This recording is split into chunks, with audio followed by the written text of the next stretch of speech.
बहादुर Ishan introduce होके all India rank 248, तो थोड़ा सा तालियां भी बजाएं।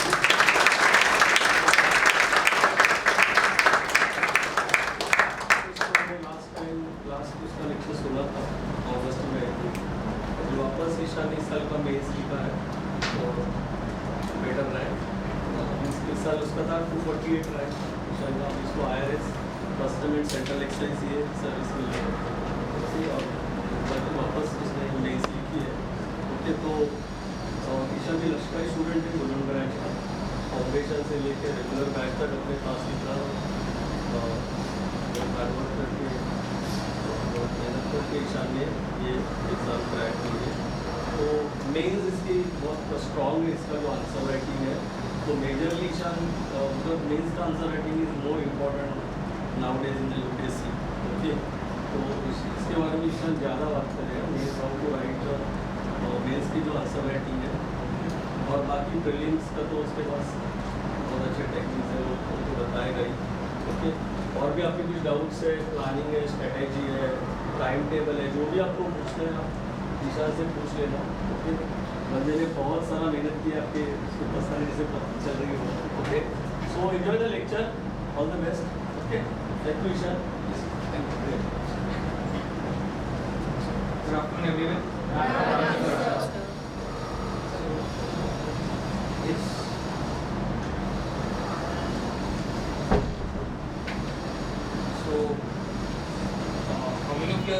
UPSC aspirants and UPSC वाले कौन कौन है? UPSC now on MPSC and UPSC I guess same झाला में दोघे दुकानचे aspirants are. So as sir said that answer writing is going to be very crucial for both the exams, both MPSC as well as UPSC. Your major chunk is decided by answer writing.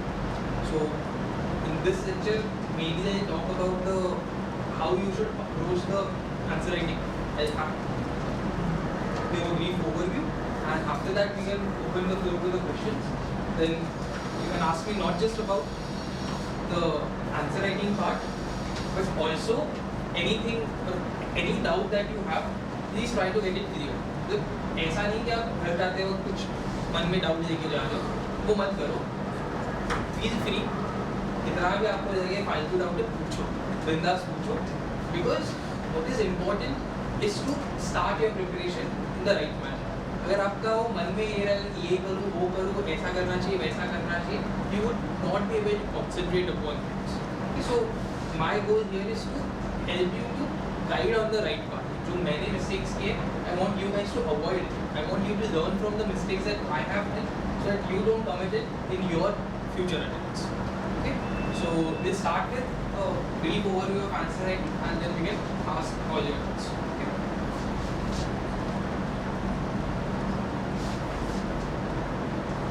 So कितने लोगों ने answer writing चालू कर दी है? बाकी एक तो answer दिखा है सब। So I hope कि आप लोगों का ऐसा कुछ प्लान नहीं है कि बेस्ट आंसर सीधा UPSC एग्जाम में दिखता है पहली बार। So start your answer writing journey as soon as possible, क्योंकि कैसे कि you will need to make mistakes. एक 100 बुरे आंसर लिखने पड़ेंगे तब जाके एग्जाम में पहली बार वो अच्छा आंसर निकलेगा।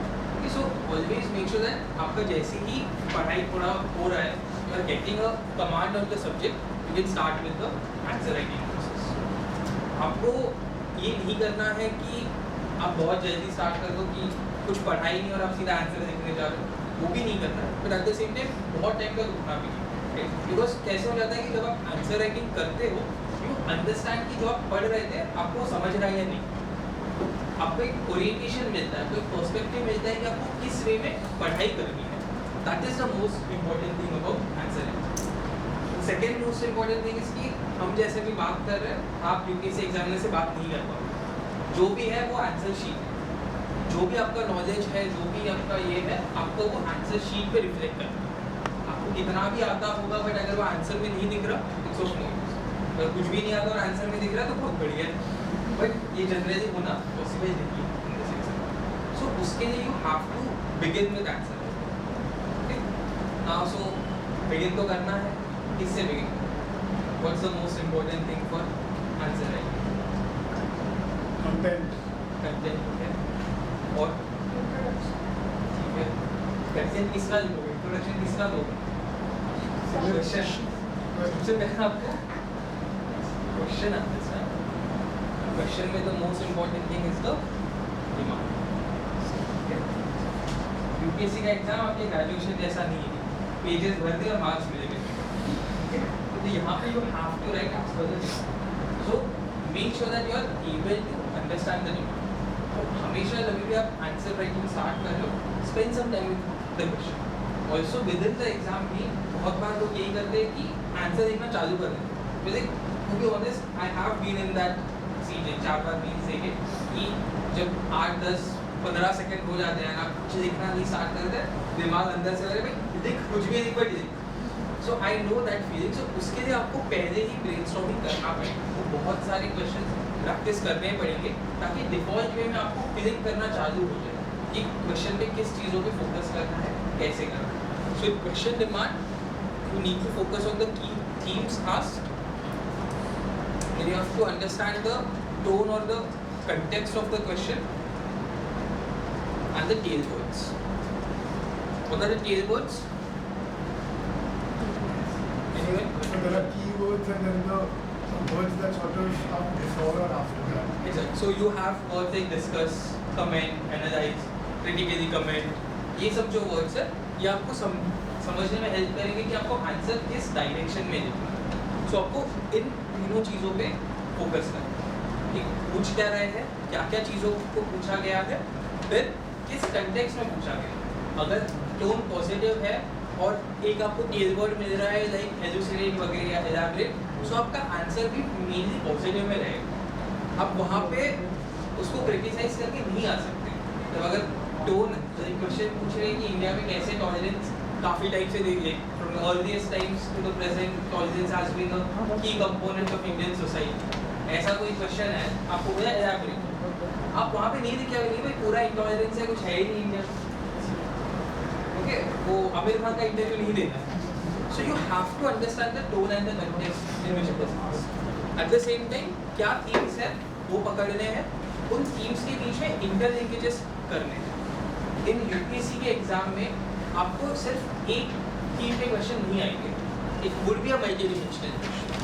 The main difference between your graduation exam and the UPSC is the quality of the question और the nature of the question. The UPSC they will try to ask you applied knowledge. So पहले आपको question समझना। अब question समझने के लिए आपको पहले अ बंच ऑफ ये लगेंगे क्वेश्चंस, वो कहाँ से आएंगे? Divides. So second thing you have to do is understand the syllabus plus dividers. This is the basis on which you have to base your entire preparation on. आपको समझना पड़ेगा कि syllabus में क्या क्या topics दिए हुए हैं, उन topics का आपको relative importance समझना पड़ेगा। Okay? At the same time वो आपको समझने में help क्या करेगा? dividers. You have to understand कि कौन से थीम पे कितने क्वेश्चंस आ रहे हैं, किस थीम का क्या प्रायोरिटी रहना चाहिए। कोई थीम है उस पर 4 साल में 1 क्वेश्चन आया है, कोई थीम है जिसपे हर साल 2 क्वेश्चन आ रहे हैं। आप इन एनी हाउ आपको सेकेंड वाले को ज़्यादा प्रायोरिटी देना है। अब ये नहीं मेरे को पहला वाला पसंद आता है मैं वही पढ़ते बैठूँ। So you have to understand कि क्या इम्पोर्टेंट है for this exam. Because your goal is not just to collect knowledge but to crack the exam. So you have to orient your strategy as per the demand of the exam. ठीक है? So syllabus और PYQs please अच्छे से करना, give time to that. ऐसा नहीं होना चाहिए कि एग्जाम में जाने के पहले आप देख रहे हैं सिलेबस में ये भी टॉपिक है, ये नहीं होना चाहिए। You have to understand कि आपका प्रिपरेशन हुआ है या नहीं, उसको सिलेबस से ही समझिए। What are the key components? JS1 में क्या क्या आते हैं सब्जेक्ट्स? हिस्ट्री में क्या क्या कंपोनेंट्स है? So you have modern और medieval है, ancient है और Art and culture है और history में और क्या है? और 2 टॉपिक्स हैं, world history. your world history and post independence history.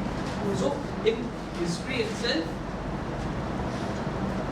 you have art and culture. तो आपका art and culture ancient medieval अगर आप देखोगे तो क्वेश्चन ज़्यादा करके आर्ट एंड कल्चर से पूछ रहे हैं, पॉलिटिकल हिस्ट्री से क्वेश्चंस कम है, तो आपको इसके ऊपर फोकस करना है. Okay, then you have modern, you have post independence and you have world. इसका मिला के 1-2 साल में एक आध क्वेश्चन आता है, तो इसका इंपॉर्टेंस कम है, इसका ज़्यादा है. तो आपको जब आप टाइम भी दे रहे हो, आपको टाइम उस वे में दें. You have to go through syllabus कि आर्ट एंड कल्चर में किन चीज़ों पे फोकस करने को कहा, मॉडर्न पे किन चीज़ों पे करने को कहा. सो ऐसा आपको हर टॉपिक के लिए करना पड़ेगा. So you would need to have a bunch of topics, क्योंकि वो लिस्ट डाउन करना पड़ेगा आपको कि हमको ये चीज़ों पे फोकस करना है. So after this lecture I hope you will go back to the syllabus and try to deconstruct it. Spend some time with the syllabus and understand the topics क्या क्या है, आपके कितने टॉपिक्स हो चुके हैं, कितने टॉपिक्स बचे हैं, वो समझिए. ओके, इसके बाद आता है पीवाईक्यूज कि आर्ट एंड कल्चर में क्या क्वेश्चन पूछा है, मॉडर्न में क्या क्वेश्चन पूछा हुआ है, वो आपको समझना पड़ेगा.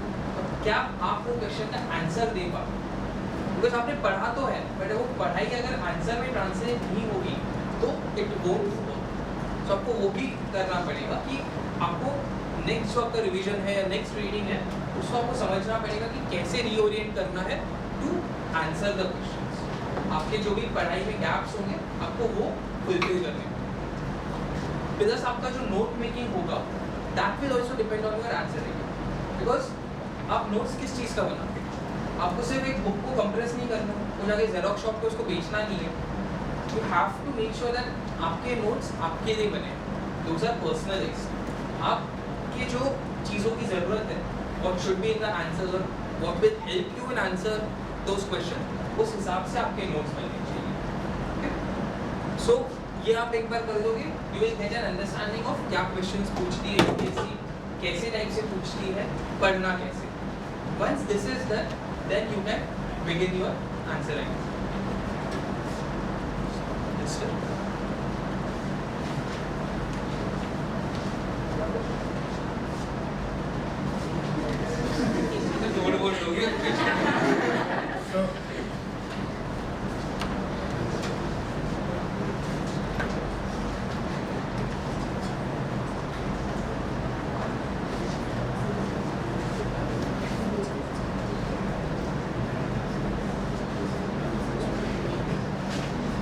So, एक बार फिर क्वेश्चन समझ गया, then you will start your answer writing process. अभी इसमें क्वेश्चन समझ गए, अब क्या करोगे इसके बाद? सोचो कि नेक्स्ट है ब्रेनस्टॉर्मिंग. सो ब्रेनस्टॉर्मिंग या स्ट्रक्चरिंग. स्ट्रक्चरिंग में आपके दो चीज़ आ जाएंगे, एक तो आ जाएगा content as you rightly said, and second would be your presentation or how you are going to represent that content. UPSC में कैसे हो जाता है, एक ब्लैंक पेज होगा, एवरीवन नोज, एंड ऐसे मार्जिन्स होते हैं और not suppose to write within the margins. So ये यूपीएससी का पेपर का pattern. For 10 marker you will get 2 pages, for 15 marker you will get 3 pages. This is 150 words, this is 250 words. Okay? ये broad outline.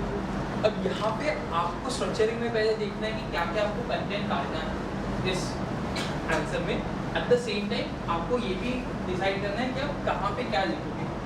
कि question, so it is going to be question का answer होगा कि पहले ही question दिया है और 10 marker में 3rd पेज पे नया क्वेश्चन प्रिंट होगा, तो आपको एक्सेप्ट नहीं कर सकते, आपको वो 2 पेज में ही लिखना है. तो वहाँ पे फिर आपको देखना है कि आपका इंट्रोडक्शन कहाँ पे आ रहा है, बॉडी कहाँ पे आ रहे हैं, आप कौन सा सब पार्ट किधर लिखोगे. आप डायग्राम बना रहे हो तो कहाँ पे बना रहे हो, जब डायग्राम बना रहे हो तब उसको बॉक्स कर दो, ऐसे करके बॉक्स कर दो, उसको लेबल कर दो फिगर करके. ये सब आपको चीज़ें पहले ही सोचनी है, बिकॉज जो मार्किंग होने वाला है that is going to be proportional. अगर एक 10 मार्कर में अगर एक 10 मार्कर में अगर 2 सब पार्ट्स है तो दोनों सब पार्ट्स के कुछ मार्क्स होंगे. मे बी वो इक्वल हो सकते हैं, मे बी कुछ प्रोपोर्शन में होंगे, बट ऐसा नहीं होगा कि एक ही सब पार्ट आपने इतना अच्छा लिख दिया कि दूसरे सब पार्ट का भी उन्होंने मार्क्स दे दिया आपको. ये नहीं होगा. So always make sure that you are able to break down the question आप जितना ब्रेक डाउन कर पाओगे उतने आप सब पार्ट्स को बेटर वे में अप्रोच कर पाओगे, प्लस आप भी आंसर पिन पॉइंटेड लिखोगे। अगर मैं आपको एक पेज लिखने बोलूँ, आप एक पेज पे जितना पता है उतना लिखोगे।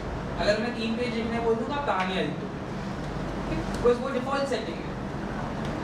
सो वो नहीं करना है।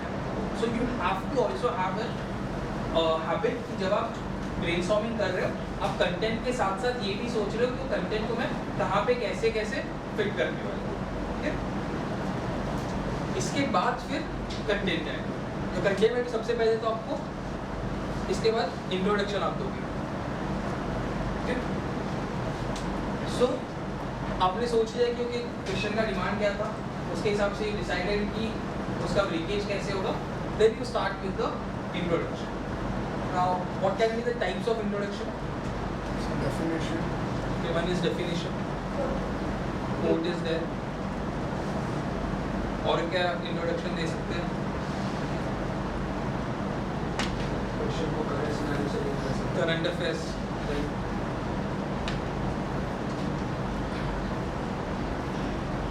और कहीं से explanation you can give, okay. बस क्वेश्चन को पूरा वापस लिख के बिकॉज मत करते तो वो नहीं करते हैं। एक्सप्लेन यू कैन गिव कि अगर से ज्योग्राफी का कोई होगा या साइंस का कुछ होगा and you want to explain that concept of कर, और कुछ Facts and statements. डेटा दे सकते हो, फैक्ट्स एंड डेटा, प्लस आप मे बी रिपोर्ट्स भी दे सकते हो। कोर्ट में अगेन यू कैन ऐड या अलग ही कर लो, can give an expert opinion. Court बस जब भी दोगे मेक श्योर कि वो ऑर्गेनिक है, कंटेक्चुअल है। पूछ रहे हैं आप गांधी जी को घुसा रहे हो मजे में, वो भी कर, it should be relevant. So court ज़्यादा करके एसए एंड एथिक्स में यूज होगा। जीएस में टू एकदम ही अगर कंटेक्स्ट पर बैठ रहा है तो ऐसे can go for expert opinion कि अगर जैसे पावर की पे कुछ है तो आप अमर्त्य सेन के बारे में वो ये स्पीकिंग अपॉन या ऐसे वाले कुछ, या से न्यूज़पेपर में भी अलग अलग जो कॉलमनिस्ट होते हैं स्पेसिफिक टॉपिक्स पे लिखते हैं कि अगर एग्रीकल्चर का कुछ है अपने अशोक गुलाटी का कुछ लिखते हैं, या आईआर का कुछ है उसी राजा मोहन का कुछ लिखते हैं, या होपिंग आप लोग न्यूज़पेपर पढ़ रहे हो, so you know these people, right. So ये आप कर सकते हो। और कुछ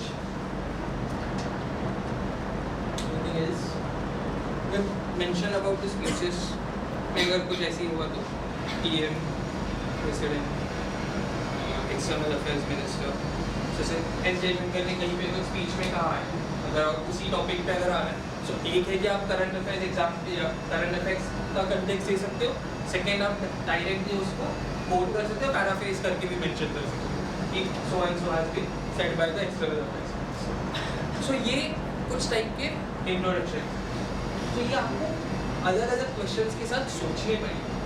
आप जब घर पे प्रैक्टिस कर रहे हो you need to think upon these things, क्योंकि ये मैं टाइप के इंट्रोडक्शंस बना सकता हूँ।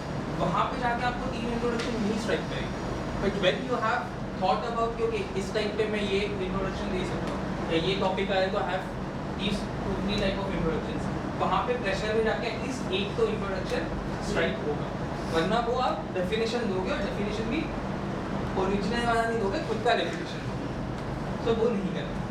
सो you have to practice these things, तभी जाके वो वहाँ पे ढंग से निकलेगा, ठीक है। और नेक्स्ट थिंग इज आपका जो इंट्रोडक्शन होना चाहिए it needs to be contextual, जो क्वेश्चन में पूछा है उसको हिट करना। आप बैकग्राउंड दोगे ये दोगे वो नहीं चाहिए, बिकॉज आप जो पेपर को 3 घंटा लिखोगे मेहनत करके, 3 साल पढ़ोगे फिर 3 घंटे में लिखोगे, वो एग्जामिनर उसको आधा घंटा भी नहीं दे देगा। So for them you have to hit the bullseye as quickly as possible. Introduction में दिखना चाहिए कि हाँ इसको डिमांड पता चल चुका है, ठीक है। प्लस अभी से जो डेटा हुआ या ये एक्सपर्ट ओपिनियंस हुए ये आपको प्रिपेयर करके रखने पड़ेंगे, आपको नोट्स बनाने पड़ेंगे, वहाँ पे जाके याद नहीं आएगा कि हाँ एस जयशंकर ने ये बोला था, ठीक है। So you have to prepare such things, तो आपके नोट्स इसके अकॉर्डिंग बनेंगे, जो आपका आंसर लिखने के लिए जो आपका डिमांड है उसके अकॉर्डिंग आपके नोट्स बनेंगे। तो I hope introduction part is clear. how you can approach. Next, intro के बाद क्या आएगा? I hope you have written this down. Then I'll have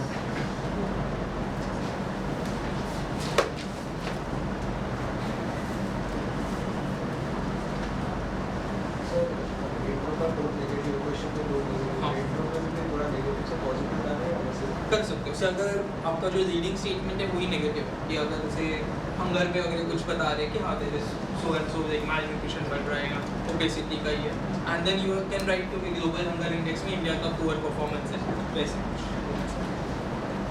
आप introduction can be as per the tool या जो भी है पॉजिटिव नेगेटिव है जैसा होगा conclusion generally needs to be positive so intro में जो कंटेक्स्ट है आपको कंटेक्स्ट पकड़ना so your answer is something going to be like this कि आप इंट्रोडक्शन में उसको अंदर जा रहे हो जो भी कंटेक्स्ट आप इंट्रोडक्शन में अंदर जा रहे हो उसकी स्पेसिफिक चीज़ें आप बॉडी में एड्रेस करते हो जो पूछा है एकदम पिन पॉइंट आप बॉडी में एड्रेस करते और कंक्लूजन में आप उसको वापस बाहर खोलेंगे एक ब्रॉड लेवल पे तो आपका जो इंट्रोडक्शन होगा that will be context specific और your conclusion can be theme specific कि ओवरऑल कुछ भी रहने को गवर्नेंस का गवर्नेंस में वो ई गवर्नेंस में पूछे आपका रोल ऑफ सिविल सर्विसेज पे पूछे ट्रांसपेरेंसी में पूछे आपका हर एक का कंक्लूजन गुड गवर्नेंस बन सकता है क्यों क्योंकि वो थीम एक सेम है बट इंट्रोडक्शन सबका सेम नहीं बन सकता तो ये आपको समझना पड़ेगा तो next will come is your body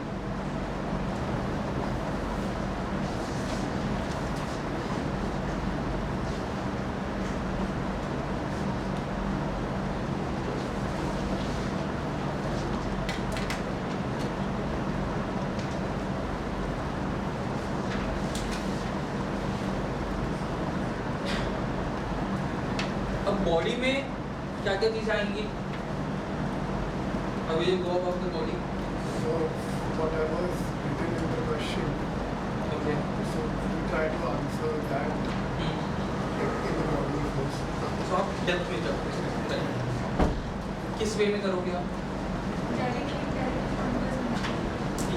एक तो ये If it's a differentiate wala question, then you sort of, you know, in the body you would make a table and present the points that you want. ठीक है वो presentation का And what I want to say is कि आपका सब parts you have to divide the question okay जो वो बोल रही पॉइंट्स वाला पॉइंट्स पैरा वो आपके ऊपर आप कैसे करोगे आप किस कभी आपको पॉइंट्स यूज करना है पॉइंट्स यूज कर सकते हो पैरा यूज करना है पैरा भी यूज कर सकते हो what is more important is the visibility of your answer अगर आप पैरा में लिख रहे हो मेक श्योर दैट एग्जामिनर को पता चले कि किस इंपॉर्टेंट चीज़ पे फोकस करना है आप पॉइंट्स पे लिख रहे हो तो मेक श्योर दैट योर सब हेडिंग इज एक्यूरेट कि वो सब हेडिंग के थ्रू आपका पॉइंट्स देंगे प्लस आप ट्राई कर सकते हो कि जितना आप मिक्स एंड मैच कर सकते हो ताकि आपका पूरा पेपर मोनोटोनस ना लगे कि 20 के 20 में आपने पॉइंट्स नहीं लिखा 20 के 20 में पैरा नहीं प्लस कैसे हो जाता है कि जहाँ पे आपको बहुत ज़्यादा कंटेंट है वहाँ पे आप पॉइंट्स में लिख सकते हो जहाँ पे आपको एनालिसिस देना है वहाँ पे आप पैरा में लिख सकते हो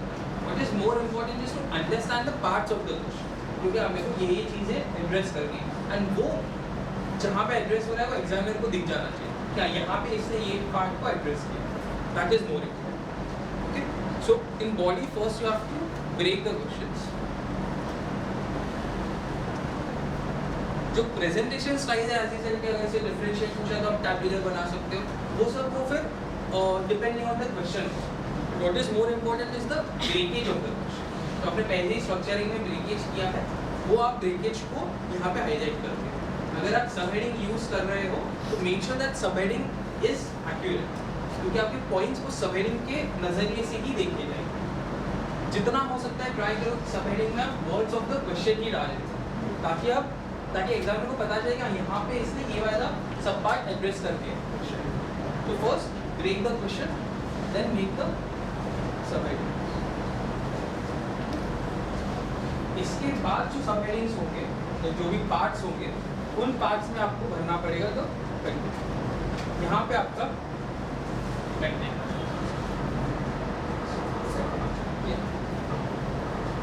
तो यहाँ पे अभी आपका जो कंटेंट आएगा उसका क्या in your answer the most important part is going to be the quality content would always be the primary thing which you have to अब ये कुछ पार्ट इसमें होगा कोर कंटेंट कुछ होगा कोर कुछ होगा value What I mean by core content is those arguments जो आप दोगे to justify your stand. अगर क्वेश्चन में कुछ पूछा है तो उस क्वेश्चन का जो एनालिसिस हो गया, जो इन डेप्थ आर्ग्यूमेंट्स हो गए, that is your core content. कि अगर से आपको किसी चीज़ के इश्यूज पूछे तो जो क्या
अगर किसी क्वेश्चन में इश्यूज पूछे हैं तो जो इश्यूज क्या है, चैलेंजेस क्या है, that is your core content. ये 4-5 चैलेंजेस है इस चीज़ के.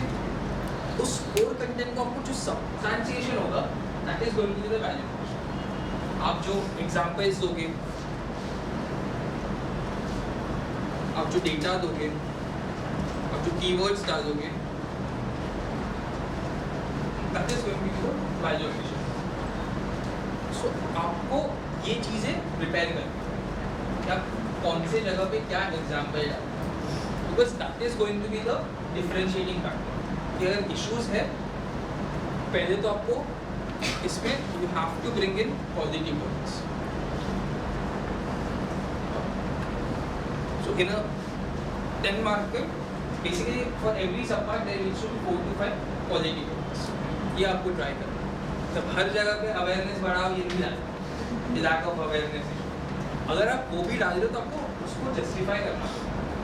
जैसे आप बोल रहे हो कि लैक ऑफ फंडिंग, मैक्सिमम जगह को लैक ऑफ फंडिंग, आपको बताना पड़ेगा कि वो लैक ऑफ फंडिंग कैसे है या कैसे वो हैपर कर रही है. You have to anchor your point to the demand of the question. आपको उसको कंप्लीटनेस देनी पड़ेगी. एट द सेम टाइम आपको उसको सब्सटैंशिएट करना पड़ेगा. एग्जाम्पल देके, कुछ डेटा देके, किसी अगेन एक्सपर्ट का भी कुछ यूज़ कर सकते हो, वो सबसे आपको उसको सब्सटैंशिएट करना पड़ेगा.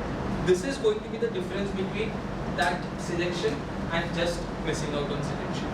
वो रिलेटिव जो डिफरेंस है उसका ये पूरा खेल is always about those half mark 1 mark for every question. इसके लिए आपका फाइल.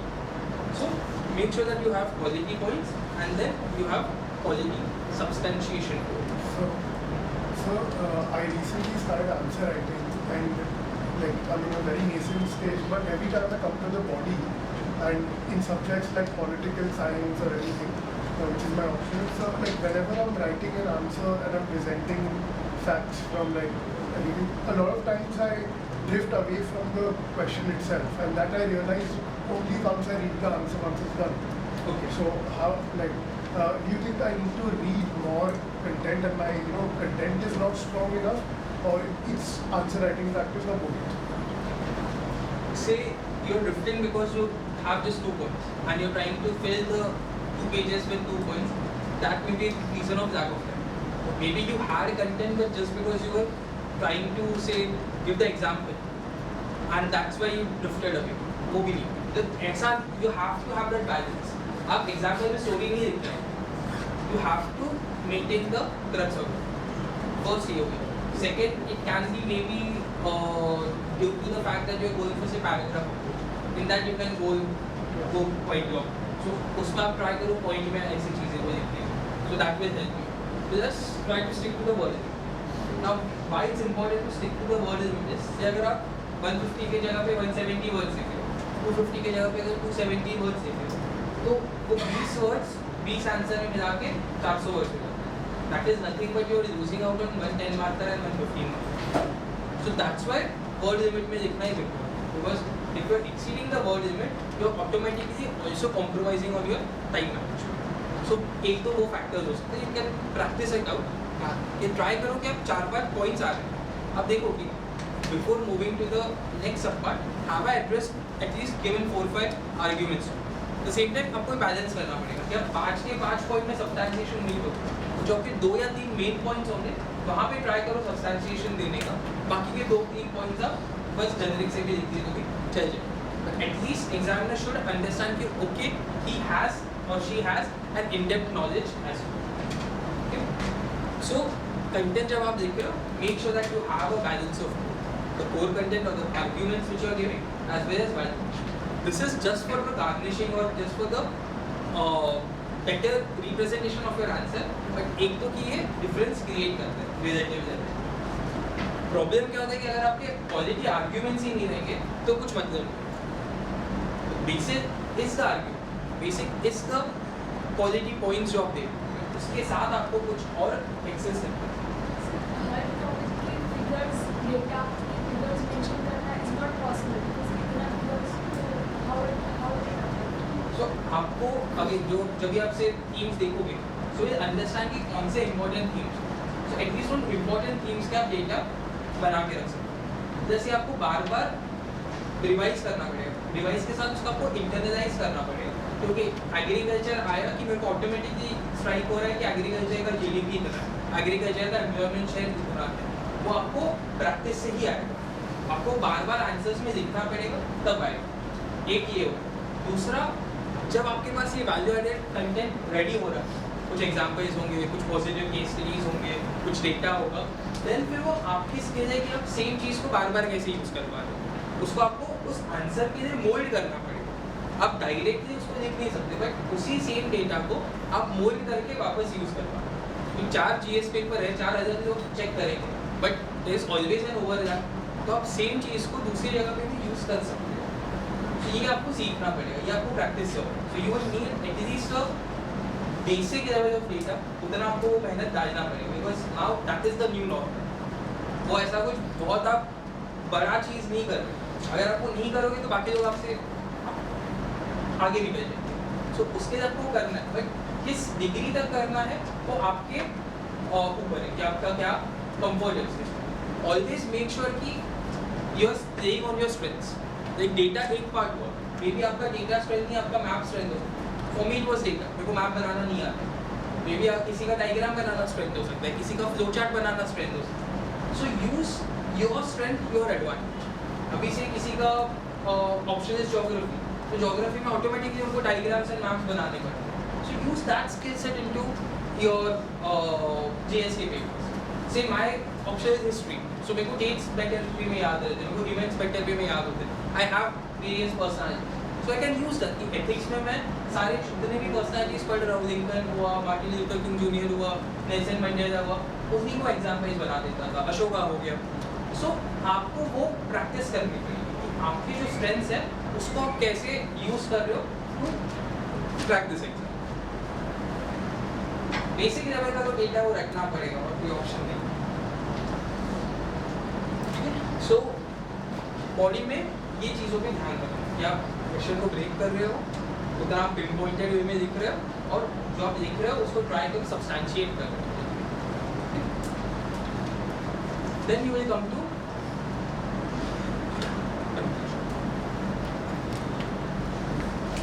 अभी कुछ क्वेश्चंस होंगे से जहाँ पे say take for example question is what is PDS, public distribution system, and what are its challenges. Okay, what are the subparts in this question? Okay, so question is what is PDS? What is PDS is the first subpart.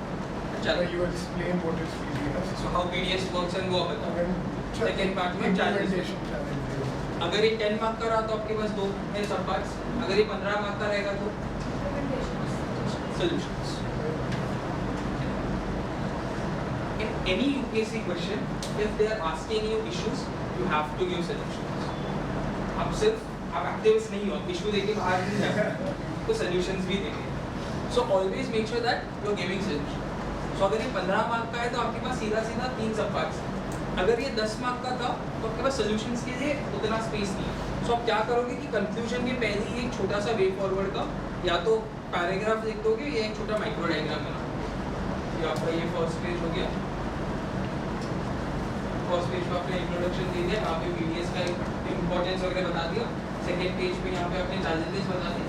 इधर पे आपने एक छोटा सा solution का कुछ बना दिया, ये 3 solutions and then you root.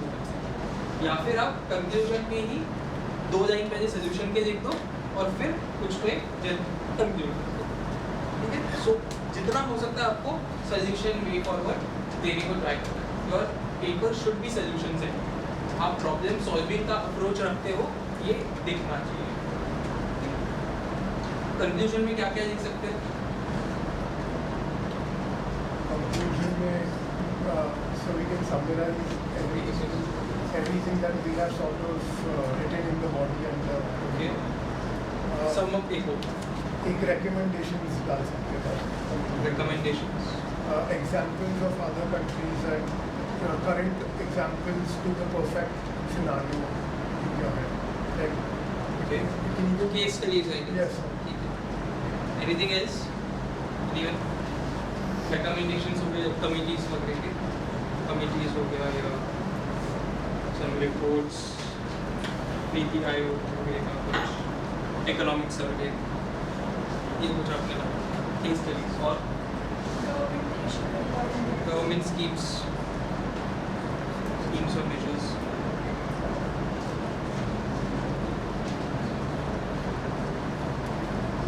Anything else? sources Sources as in? sources of Some of ऐसे to avoid, क्योंकि आपने आपके पास वर्ड का स्पेस नहीं. ऐसे में आप एक पैरा इस पे डाल सकते हो, बट जीएस में यू वोंट गेट टाइम और space to sum. You have to just बस लिखो और आगे बढ़ो. So give a positive select. Another thing you can do is mention some good keywords or key phrases. जैसे IR का question आ रहा है Indian Ocean, you can use SAGAR security and growth forum और Indian Ocean as a zone of peace. Say अगर India Sri Lanka है ऐसा कुछ आ रहा है, यूज नेबरहुड फर्स्ट पॉलिसी इस टाइप का. सो वो आप यूज कर सकते. या अगर से स्प्रिंग ऑफ पर्ल्स के ऊपर कुछ है तो आप कंक्लूजन में diamond of necklace of diamonds डालें. तो ऐसे कीवर्ड्स हो गए आप यूज कर सकते. Thus you can use your SDGs, Sustainable Development Goals. 17 है SDGs, right? So you can use those. Poverty का है तो SDG 1 हो गया, hunger का है तो SDG 2 हो गया, education 4 हो गया, climate change है तो 13 हो गया. इसमें में आप SDGs को भी use कर सकते. What is more important is to give that positive outlook, that optimistic outlook, वो दिखना चाहिए. Okay? So ये आपका कंक्लूजन है. अब इसके साथ साथ आपको देखना है कि ये तो आंसर हो गया, बट आपको सिर्फ कंटेंट लिखना नहीं है. Presentation is equally important. So you have to make sure that your paper is also visually appealing. इसमें सिर्फ हैंडराइटिंग नहीं आती, हो सके तो हैंडराइटिंग सुधारो. अगर जिनका बहुत ही बुरा होगा तो ऐसा नहीं होना चाहिए कि डॉक्टर का प्रिस्क्रिप्शन लग रहा है. But what is more important is that your answer is neat. Examiner को पढ़ने का मन करना चाहिए. तो ये इसमें make sure that your vertical spacing is good. कि आपका पैराग्राफ 2 सब पार्ट्स अगर अलग है तो उसमें डिफरेंस दिखना चाहिए. देन आपके जो लाइन का स्पेसिंग है वो कंसिस्टेंट है. आपके लाइंस सीधे जा रहे हैं, ऐसे ऐसे नहीं जा रहे हैं. तो ये आपको प्रैक्टिस करना पड़ेगा. अगर आप पहली बार वहाँ पे जाके ब्लैंक पेज पे लिखोगे तो ये सब इश्यूज होते हैं. सो ये कुछ चीज़ें होगी. देन आप अगर डायग्राम बना रहे हो तो उसको बॉक्स करो, उसको लेबल करो. ये सब चीज़ें ट्राई करो. मतलब जो आप आंसर देख रहे हो उसको थोड़ा सा 1 फुट दूर रख के देखो, क्या ये देखने में सही लग रहा है, तो that will help you in enriching that visibility quotient of your answer. Plus जहाँ पे हो सकता है try to underline the important things. जैसे आप कुछ एग्जाम्पल दे रहे हो तो एग्जाम्पल के लिए अलग सिंपल बना दो या उस टाइप से, कि ताकि एग्जामिनर को पता चले कि इन चीज़ों पे ध्यान देना। तो जब 2-3 आंसर्स में वो देख लेगा पूरे आंसर को, 4th आंसर से वो सिर्फ उन चीज़ों पे ध्यान देगा, और अगर वो उसको सही लगे तो यूज भी होगी ठीक है बाकी ये पूरा आंसर सही है दिखता है, तो that is important. So make sure that you have a good presentation. उसके लिए जितना हो सकता है इम्प्रूव द विजुअल रिप्रेजेंटेशन।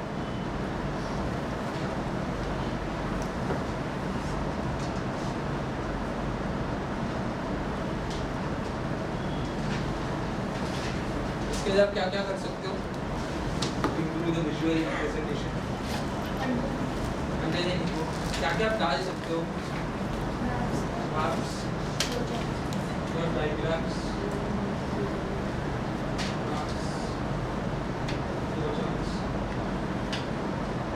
आपके जो डायग्राम्स होने वाले हैं they need to be self explanatory. Graduation के जैसे नहीं कि डायग्राम बना दिया, उसी डायग्राम को एक्सप्लेन कर दिया, फिर उस एक्सप्लेनेशन से एक और डायग्राम बना दिया, ठीक है? तो ये नहीं करना। Your diagram needs to add some value. कि अगर से बॉर्डर सिक्योरिटी थ्रेट्स पूछ रहे हैं तो अपने एक इंडिया का मैप बना दिया और बता दिया कि किस कंट्री से ये प्रॉब्लम है, इससे ये प्रॉब्लम है, and then you are giving analysis out of it in the book. तो ये आपको हेल्प करेगा। यू हैव दिस, देन और क्या कर सकते हैं? ग्राफ्स वगैरह डाल सकते हो,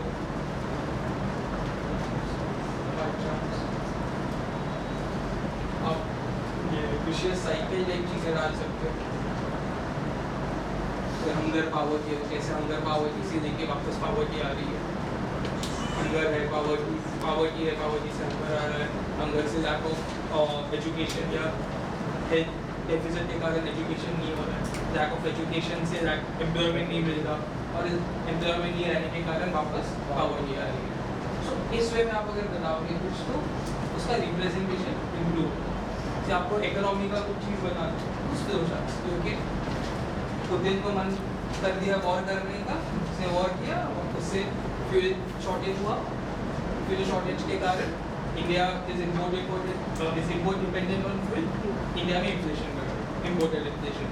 या यूएस में इन्फ्लेशन आया, फेडरल रिजर्व ने इंटरेस्ट रेट हाइक कर दिया, उससे डॉलर के ऊपर प्रेशर आ गया, रूपी के ऊपर डाउनवर्ड प्रेशर आ रहा है, उससे आगे इन्फ्लेशन बढ़ रहा है। सो इस वे में आप रिप्रेजेंट कर सकते हैं, that will save you time and it will also give much more clarity to the message. तो ऐसे सब चीज़ें को आपको यूज़ करना है, आपको ट्राई करना है कि आपका पेपर मोनोटोनस ना दिखे। सो we discussed about the structuring, we discussed about the various components of the answer, we discussed about the presentation, okay? So आपने बहुत सब पढ़ लिया, लिख लिया, ये कर दिया। इशू क्या आ जाता है, आपने बेस्ट आंसर भी लिख दिया, इशू आता है वो आंसर लिखने को लग जाता है 1 घंटा, और वहाँ पे मिलते हैं कितने वक्त है? 7 minutes. For a 10 marker you have 7 minutes, for 15 marker you would have 11 minutes. So ये सब जो चीज़ें हैं इसको भी आपको कंप्रेस करना है इन दैट टाइम। अगर आप स्टार्टिंग से ही 7 मिनट का बस लेके बैठोगे तो 2 पॉइंट लिख के छोड़ दोगे, आधा पेज का answer. So first try to write those good answer, first understand your potential, क्योंकि हाँ इस टाइप का मैं आंसर लिख सकता हूँ। Then refer to toppers copy, refer to the model answer to understand what more could have been. एक बार ये चीज़ परफेक्ट हो जाएगी, एक बार आपको पता चलेगा कि आंसर कैसे लिखना है, then try to write those answers within the time period prescribed. एक बार आपको ये आंसर राइटिंग हो गया कि आप एक आंसर ढंग से लिख सकते हो 7 मिनट 11 मिनट में, then go for the test series. Test series is nothing but your 20 questions in 3 hours। So यहाँ पे फिर डिपेंड करेगा कि कौन से क्वेश्चन को 6 मिनट देना है, कौन से क्वेश्चन को 8 मिनट देना है, कौन सा क्वेश्चन को किस टाइप से लिखना है, कब भगाना है, कब क्या करना है, वो डिपेंड करेगा। कुछ लोग होते हैं धोनी की जैसे कि स्टार्टिंग को कुछ नहीं करेंगे, लास्ट के ओवर में मारने को जाएंगे, बट अगर सब नहीं रहते वैसे तो प्रेशर में आके पेपर छूट जाता है। इस अदर वे राउंड इज कि भाई बीच बीच में बाउंड्रीज मारते रहो, बीच बीच में प्रेशर रिलीव करने के लिए स्पीड बढ़ाते रहो, ताकि एंड में बहुत ज़्यादा प्रेशर पाए। सो आपकी क्या स्ट्रैटेजी होगी, कैसे होगी, वो आपको एक्सपेरिमेंट से ही डिसाइड कर पाओगे जब आप test series. Okay, so this was a broad overview what you have to do. ये एक दिन में नहीं होने वाला है, it is going to be a process. आपको ये सारी चीज़ें बार बार रिपीट करनी पड़ेंगी, तब जाके you will be able to write good answers. You need to go through lot of question to understand कि ओके ये जो एक आपने कंटेंट बनाया है उसको अलग अलग जगह पे कैसे रिप्रेजेंट कर सकते हैं, अलग अलग जगह पे जैसे क्वेश्चन का कंटेक्स्ट है वैसे मोल्ड कैसे किया जा सकता है, क्योंकि नॉलेज वही होने वाला है, बट वो नॉलेज को आप कैसे प्रेजेंट कर रहे हो उसके मार्क्स। ठीक है, so let's take up the doubts. Answer writing related जो भी आपको डाउट्स रहेंगे बस आस्क। इसके अलावा भी जो भी आपकी स्ट्रैटेजी प्लानिंग वगैरह के रिलेटेड डाउट्स हैं we'll try to address them. Okay.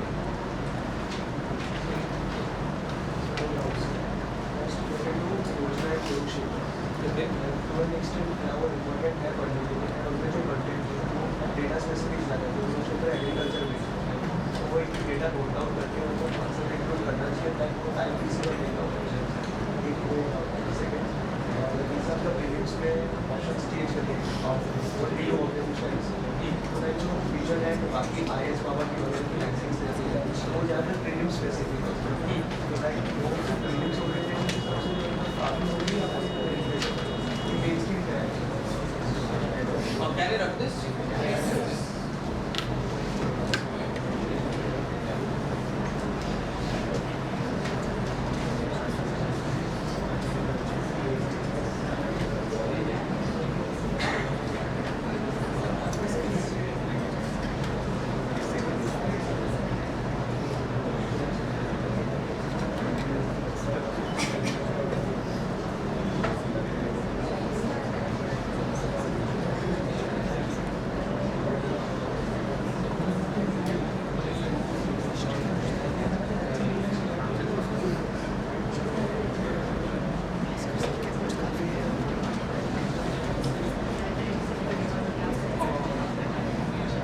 First, your question was about Yojana and corruption. It will depend upon आपके पास कितना टाइम, आपको डिसाइड करना पड़ेगा। In this exam, focus on utility. आप कोई भी चीज़ अगर ले रहे हो तो पहले तो देखो कि उसकी यूटिलिटी है, how you are going to use it in से प्रीलिम्स में MCQ सॉल्व करने के लिए या मेंस में आंसर रखने के लिए या इंटरव्यू में आंसर देने के लिए। सो वो हमेशा याद रखो। You want to become a collector, not a collector of materials. So make sure that आप पहले तो डिसाइड करोगे कि इसका यूज़ है, इसके बाद आपको देखना पड़ेगा कि जो आप चीज़ कर रहे हो उसका रिटर्न ऑन इन्वेस्टमेंट है, because in this exam the biggest constraint is going to be time. कि अगर आप किसी एक चीज़ के लिए टाइम दोगे वो अगर एक्सेस हो गया तो किसी दूसरी चीज़ से वो टाइम खा रहे हैं। तो आपको पहले ही डिसाइड करना पड़ेगा कि रिलेटिव इम्पोर्टेंस क्या है चीज़ों का। अगर आपका से ऑप्शनल ही नहीं हुआ है और आप बोल रहे हो कि मैं योजना से एक डेटा मिलने के लिए मैं वो पढ़ूंगा तो इट इज़ नॉट। तो पहले आपको पहले जो भी कोर चीज़ें हैं, GS का बेसिक नोट्स हो गए, ऑप्शनल के नोट्स हो गए, आपका आंसर राइटिंग का थोड़ा प्रैक्टिस वगैरह हो गया, उसके पहले तो डोंट गो फॉर योजना और क्वेश्चन। इसके बाद ट्राई करो कि आपके पास पहले ही एक डेटा सेट या एग्जाम्पल्स है, उसके बाद आप डिसाइड कर सकते हो मेरे पास इस टॉपिक के ऊपर नहीं है तो आप सीधा गूगल कर दो कि ये टॉपिक और योजना डाल दो, आपको किसी ना किसी क्लास का कुछ ना कुछ तो मिल जाएगा उसका। You don't need to go and read it. Otherwise क्या आप कर सकते हो कि ठीक है आपके पास एक्सेस टाइम है या ट्रैवलिंग का टाइम है, उस टाइम पे आप वैसे भी कुछ करते नहीं हो, तब आपने वो यूज़ कर दिया तो ठीक है कि हाँ मैं उतने टाइम में I just I will browse through that magazine, कुछ काम का मिला तो I just note it down. But ये सब चीज़ें आपको नोट डाउन करनी पड़ेगी। वहाँ पे जाके एग्जाम के प्रेशर में तो 7 मिनट में याद है हाँ इस योजना में ये लिखा हुआ या इस न्यूज़पेपर में ये लिखा हुआ, इसका आपको नोट्स बना के बार बार रिवाइज करना पड़ेगा, तभी जाके वो 7 मिनट में वो 3 घंटे कब चालू होते कब खत्म होते समझता भी नहीं। ठीक है, प्रीलिम्स का tips for prelims. so I guess I'll take a proper strategy session on prelims as well. It will be like in around end of December or early Jan. अभी का जो आपका टाइम है, make sure you're utilizing it for means. This is like the last leg for means. आप में से कितने 2023 के लिए अटेम्प्ट दे रहे हैं? and how many are after 2020, post 24 and onwards? Around 50-50. So जो भी 23 वाले हैं आपको मेंस अभी अगले महीने 1.5 महीने में ख़त्म करना पड़ेगा. एटलीस्ट फ्रॉम फेब आपको फुल फ्लेज प्रीलिम्स में जाना पड़ेगा if it's your first attempt. अगर इसके पहले आपने प्रीलिम्स का अटेम्प्ट दिया हुआ है, इतने लोगों ने पहले अटेम्प्ट दिया हुआ है 2022 2022 और 2021. 2 attempts. So तभी we'll discuss on prelims in detail. बाकी आपका जो करंट अफेयर्स मैगजीन्स का एक क्वेश्चन था ना, वो क्या था? सर बेसिकली एक तो मुझसे नोट्स बनाने चाहिए कि रोज न्यूज़पेपर से नोट्स बनाना लाइक आई करना जाता है. ठीक है. सेकंड लाइक वर्क है मतलब क्योंकि अकेडमिक लोग इस साल से लिंक्स का पैटर्न तो रीजन और आगे थोड़ा का वर्क है या फिर ऐसे So notes as I said कि आप किसी एक सोर्स का मत बनाना, आप किसी भी टॉपिक का नोट बनाना. आप सिलेबस देखो, आप EYQs देखो और समझोगे कि ये टॉपिक्स इंपॉर्टेंट है. देन जितने भी सोर्सेस होंगे उसको आपको कंसोलिडेट करके एक नोट करना. आप हर चीज़ के नोट बनाने जाओगे तो वो मतलब नहीं होगा, because at end of the day वापस ये होने वाला कि ये पढ़ो या वो पढ़ो या वो पढ़ो. जब तक आपके पास एक कंसोलिडेटेड सोर्स नहीं होगा प्रॉब्लम आती रहेगी. सो एक तो ये होगा. सेकेंड, जो मैगजीन्स है आपको डिसाइड करना पड़ेगा कि उसका क्या यूटिलिटी आपको लगता है पर्सनली, कि do you think it is worth. अगर आपको लग रहा है कि हाँ इसका ऐसा यूज़ हो सकता है तो आप कर सकते हैं. अगर you have a better source to it तो आप वैसे भी कर सकते हैं. बस न्यूज़पेपर के notes I ask you to avoid it unless and until like आप बहुत ज़्यादा डिसिप्लिन हो, आपको पता है कि कैसे कैटेगराइज करना है, किस वे में क्या इंपॉर्टेंट है. जब तक वो अंडरस्टैंडिंग नहीं आएगा डोंट गो फॉर न्यूज़पेपर के नोट्स. बिकॉज अगर आपके 2-4 दिन के भी मिस हो जाते हैं तो उसके बाद फिर आप उसको बैकलॉग कभी फुलफिल होता नहीं है और आपको कैटेगराइज करना पड़ेगा. देन आपको हर एक कैटेगरी के वैसे नोट्स कंपाइल करते रहने पड़ेंगे. सो इट बिकम्स वेरी टी. सो उतना फ़ायदा नहीं है. जैसे अभी इतने सारे क्लासेस है जो अलग अलग न्यूज़पेपर को कंपाइल करके दे रहे हैं, तो आई ऑलवेज सजेस्ट कि गो फॉर अ स्टैंडर्ड है. Newspaper follow for enriching yourself to understand कि अभी क्या चल रहा है, हाउ आर जो एडिटोरियल्स में कैसे व्यूज़ प्रेजेंट हो रहे हैं. That will help you in understanding कि आपको आंसर में क्या लिखना है. आपका आंसर will be any times much more pinpointed than an editorial. आपको समझेगा कि वो लोग कैसे अपने पॉइंट्स को प्रायोरिटाइज करें, कैसे अपने पॉइंट्स को फोकस में लाएं. वो helpful. Eight the same time ऐसे के लिए बहुत हेल्पफुल है न्यूज़पेपर. सो न्यूज़पेपर पढ़ो बट उसको आधा घंटा 40 मिनट से ज़्यादा टाइम मत दें क्योंकि बाकी के फिर चीज़ आपके रह जाएंगे. Now it's time to finish off your optional and GS वगैरह जो भी कंटेंट मेकिंग है उस पर अभी आपको ज़्यादा ध्यान दें. और करंट अफेयर्स के आई फील कि एक एनुअल कंपाइलेशन भी सफाइस कर जाता है अगर आपको एक ओवरऑल अंडरस्टैंडिंग होगा. क्योंकि जैसे मिथ कि बहुत ज़्यादा करंट अफेयर्स से आते हैं. अगर आप ढंग से एनालिसिस करोगे मेंस के भी और प्रीलिम्स के भी, you will see that 50 to 60% is a static base. बस कौन सा स्टैटिक इंपॉर्टेंट होगा उस साल के लिए that will be dependent on current affairs. इस बार प्रेसिडेंट और वाइस प्रेसिडेंट का इलेक्शन हुआ एंड मेंस में दोनों के ऊपर क्वेश्चन है. वो चेंज हो गया कि कंपैरिजन ऑफ कॉन्स्टिट्यूशन जो एक सेक्शन आता है सिलेबस में, इंडियन एंड फ्रेंच प्रेसिडेंट का कंपैरिजन पूछ लिया एंड वाइस प्रेसिडेंट का जो direct role of vice president पूछ लिया. So current affairs will help you understanding कि कौन से स्टैटिक टॉपिक को फोकस करना है. बट ये क्वेश्चन तो ओवरऑल स्टैटिक ही था ना कि रोल ऑफ वाइस प्रेसिडेंट जो पार्ट है वो लक्ष्मीकांत में दिया हुआ है. उसके लिए अलग से 4 न्यूज़पेपर पढ़ने की ज़रूरत नहीं है. सो ये आपको समझना पड़ेगा कि आप बहुत ज़्यादा टाइम करंट अफेयर्स के लिए दे नहीं सकते. जो स्टैटिक प्रेडिक्टेबल क्वेश्चंस हैं स्पेशली इन प्रीलिम्स वो ज़्यादा इंपॉर्टेंट हो जाते हैं. ठीक है. और प्रीलिम्स स्पेसिफिक वो ठीक है. Anything else?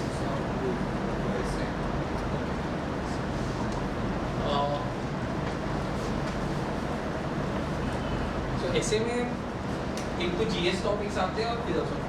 और अभी UPSC इज हमें फिलोसॉफी चाहिए मजे लेने. सो आपको फिलोसॉफिकल का भी अभी प्रिपेयर करना. जो GS के टॉपिक्स है वो आपका जो जैसे जैसे मेंस का सिलेबस होता रहेगा you will get in some idea कि GS के टॉपिक्स के लिए कंटेंट ऑटोमेटिकली रेडी हो जाएगा. But also practice of few GS के एसेज में हेल्थ, एजुकेशन, एग्रीकल्चर, डेमोक्रेसी, ये जो की टॉपिक्स रहते हैं, की थीम्स रहते हैं, इसके भी कुछ प्रैक्टिस करोगे. बिकॉज यू नेवर नो कि आपने फिलोसॉफी कर दी और वहाँ पे जाके हेल्थ के क्वेश्चन आ गए. तो वो भी नहीं होना चाहिए, तो वो भी प्रैक्टिस करना। तो वहाँ पे जैसे जैसे आप सिलेबस कवर करोगे you will get the content. एक तो ये होगा। सेकेंड, वहाँ पे आपका जो टेस्टेड अप्रोच हो जाए, बेसिकली जीएस के सिलेबस का अप्रोच रहता है वो चल जाता है कि आपने सोशल डायमेंशन से कुछ बता दिया, हिस्टोरिकल जोग्राफिक डायमेंशन से कुछ बता दिया, पॉलिटिकल डायमेंशन से कुछ बता दिया, गवर्नेंस के डायमेंशन से कुछ बता दिया, IR, economy, science and tech, security, ये सबसे आपने कुछ कुछ चीज़ें बता दी तो आपका वो एक मल्टी डिमेंशनल जैसे बन जाता है। वहाँ पर जो इम्पोर्टेंट आता है दैट इज़ कि आप सब्सटेंशिएशन कैसे कर रहे हो, कि आप डेटा क्या दे रहे हो या एग्जाम्पल्स क्या दे रहे हो, वो थोड़ा मैटर करता है।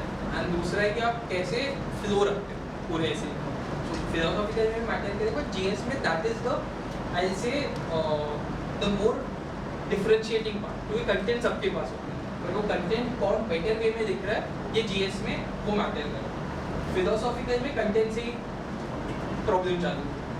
तो फिलोसॉफिकल में सबसे पहले तो है कि आप क्वेश्चन सिलेक्ट कौन सा करो, तो आपको वो क्वेश्चन ट्राई करना है सिलेक्ट करने का जिसका इंटरप्रिटेशन क्लियर है। In GS you will select that topic जिसके ऊपर आपके पास कंटेंट जाता है। जैसे एग्रीकल्चर है और एआई है, अब किसी को साइफाई पढ़ना पसंद आता है कि has content on AI, so they can go for that, but otherwise agriculture तो कोई भी यूपीएससी एस्पिरेंट लिख ही सकता है। सो इस वे में आप जीएस का देखोगे। But in philosophical topics you have to be clear, क्योंकि इसका इंटरप्रिटेशन ये होना चाहिए, क्योंकि अगर आपका इंटरप्रिटेशन ही रॉन्ग रहा तो बाकी आप अंदर कुछ भी देखो पूरा ऐसे आपका वैसे भी दिमाग से हिल चुका। तो फिलोसॉफिकल में जो 4 टॉपिक्स आते हैं, part A and part B, दोनों में 4 टॉपिक्स रहते हैं और आपको एक एक सिलेक्ट करना होता है।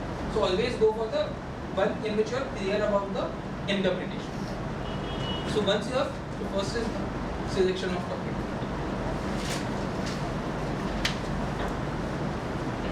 एक बार आपने टॉपिक को सिलेक्ट कर लिया है तो no philosophical topic it will be a metaphorical kind of thing. जैसे इस बार का वो क्वेश्चन था शिप वाला, ship is not made for the The harbour, ship is safest at the harbor, but it is not made what for- meant for. It is not what it is meant for. ये वाला ये। तो यहाँ पे it is a metaphorical topic. ये ship एक metaphor है, harbor एक metaphor है, what it is meant for ये metaphor है। So यहाँ पे आपको उसका फिर analysis देना पड़ेगा, या analysis slash you can say your interpretation of the topic। ये आपको समझना पड़ेगा कि what does ship signify, what does harbor signify, what does safety signify। ये आपको this is all going in brainstorming, मतलब ऐसे देखते हुए लिखना चालू नहीं करना है, फिर उसके ऊपर सोचना है। you get around 1.5 hour for each, so 3 घंटा होता है। पकड़ लो पहले 8-10 मिनट जाते हैं टॉपिक सिलेक्शन में, बिकॉज इट इज़ इम्पोर्टेंट। अगर आपने टॉपिक ही गलत सिलेक्ट कर दिया तो पूरा ही आपका ऐसे डिले हो जाए। तो पकड़ लो 8-10 मिनट उसमें गए, then you have around 15 to 20 minutes to brainstorm on a topic, and then 1 घंटा 5 मिनट आपको मिलता है वो लिखने के लिए। तो जितना आपका ब्रेनस्टॉर्मिंग सही से हो जाएगा उतना आप इजीली वो ऐसे फटाफट लिख पाओगे। ठीक है, सो फिर आप एनालिसिस देखोगे, उसका इंटरप्रिटेशन देखोगे कि क्या ये शिप का मतलब क्या हो सकता है, इसका मतलब क्या हो सकता है। Then try to write the scope या understand the scope of this. आपको एक बाउंड्री बनानी पड़ेगी कि आप किस लेवल तक या किस डेप्थ तक जाने वाले हैं, and this will be by posing questions.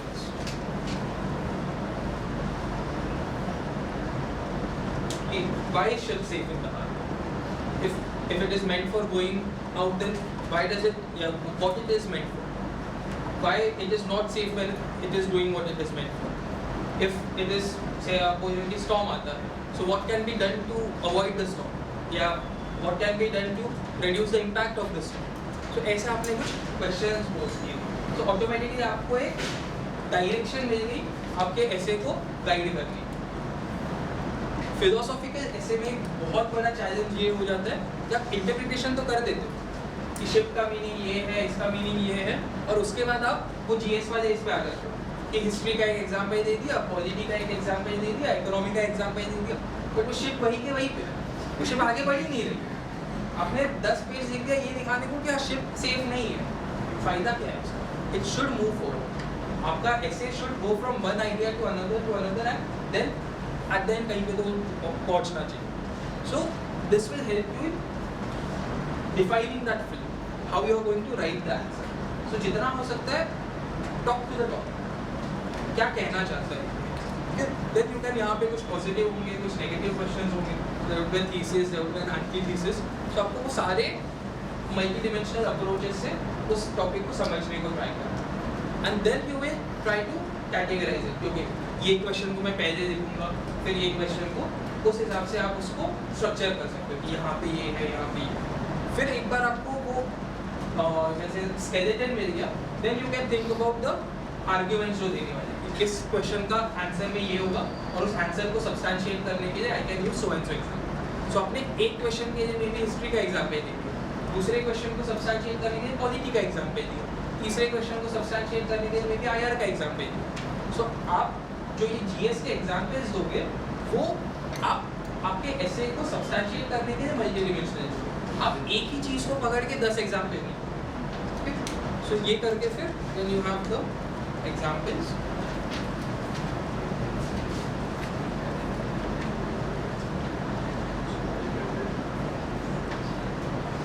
जो भी आप आर्ग्यूमेंट दे रहे हो, जो भी आप थीसिस दे रहे हो, उसको सब्सटैंशिएट करने के लिए आप कोई ना कोई तो example.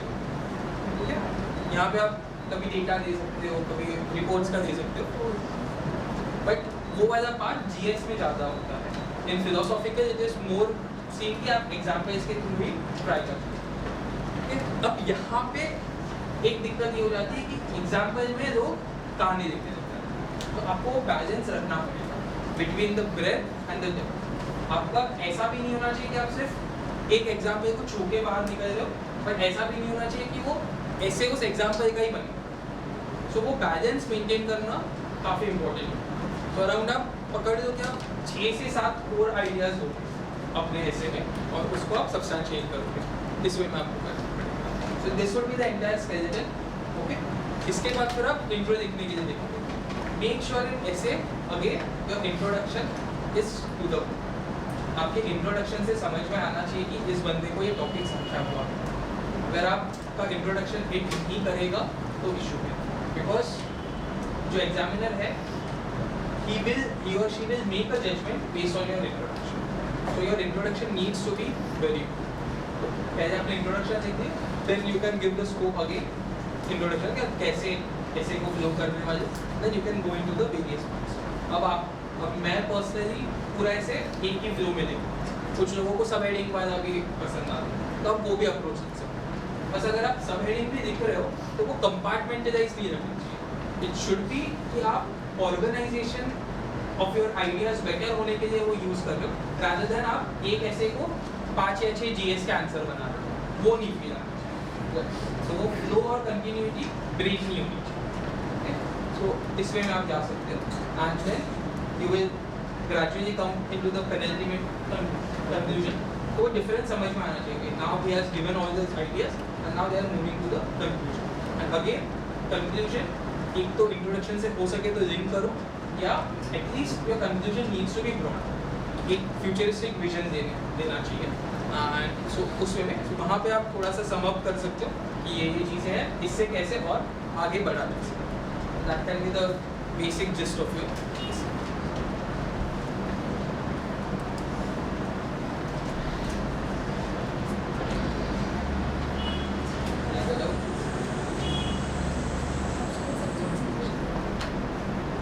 How many of you have not yet decided optional? Decided, but ऐसे है कि GS के subjects को तो it is beneficial or not. So optional में it will depend कि आपका कौन सा सब्जेक्ट है, कितना ओवरलैप है. सो एक तो ये कि अगर से GS के साथ ओवरलैप है तो ऑफकोर्स टाइम थोड़ा कम जाएगा. बट ऑप्शनल में आई फील कि जो मेन 2 चीज़ आपको देखने हैं ये है कि इंटरेस्ट या क्या आप उस सब्जेक्ट को पढ़ सकते हो. बिकॉज आपका पूरा जो यूपीएससी जर्नी है वो ऑप्शन डिफाइन करने वाला है. It is like the life partner. दवा एट फर्स्ट साइट पे नहीं जा रहा, पसंद आ रहा है ना, देख रहे हो, बाद में पता चले तो टॉक्सिक निकला. सो पहले तो ये देखो क्या आप वो चीज़ को कर सकते हो. देन आपको देखना है कि स्कोरेबिलिटी क्या है. आपको बहुत पसंद है वो ऑप्शन पर आपका सिलेक्शन ही नहीं हो रहा है तो फायदा है. So you have to look into both things. या 3-4 ऑप्शन शॉर्टलिस्ट कर लो एंड जिसका स्कोरेबिलिटी ज़्यादा बेटर है then go for it. Optional बस चेक करना अबाउट इंटर ऑप्शनल कॉम्पिटिशन. बहुत लोग इसके बारे में सोचते नहीं है. इंटर ऑप्शनल कॉम्पिटिशन सब कोई रहता है, हाँ इसको इतने मार्क्स देते हैं, हमारे ऑप्शनल के साथ अत्याचार होता है, हमें मार्क्स नहीं मिलते, ये नहीं होता. बट अगर आप देखोगे तो हर ऑप्शनल के टॉपर्स जो रहते हैं वो एक 10-15 मार्क्स के रेंज में. टेक्निकल ऑप्शनल्स के थोड़े ज़्यादा होते हैं बट वहाँ पे वही ट्रेड ऑफ है ओवर दैट पे जीएस का. कि अगर आपसे नॉन जीएस वाले ऑप्शनल दे रहे हो, टेक्निकल ऑप्शनल होते हैं, तो वहाँ पे आपको जीएस का भी पूरा अलग से पढ़ाई करना है और टेक्निकल ऑप्शनल का भी करना है. तो वो ट्रेड ऑफ है, वो आपको देखना पड़ेगा कि क्या आप मैनेज कर पाओगे. बट इंटर ऑप्शनल कॉम्पिटिशन का कोई दिक्कत नहीं है कि आपको आपके ऑप्शनल में भी बेस्ट रहना पड़ेगा, तभी जाके आपको वो टॉप के मार्क्स मिलने वाले हैं. सो जो भी आप ऑप्शन दे रहे हो एटलीस्ट मेक श्योर कि जो टॉपर्स के अगर आप आंसर कॉपीज देखोगे, can you replicate those answers, can you right in that format.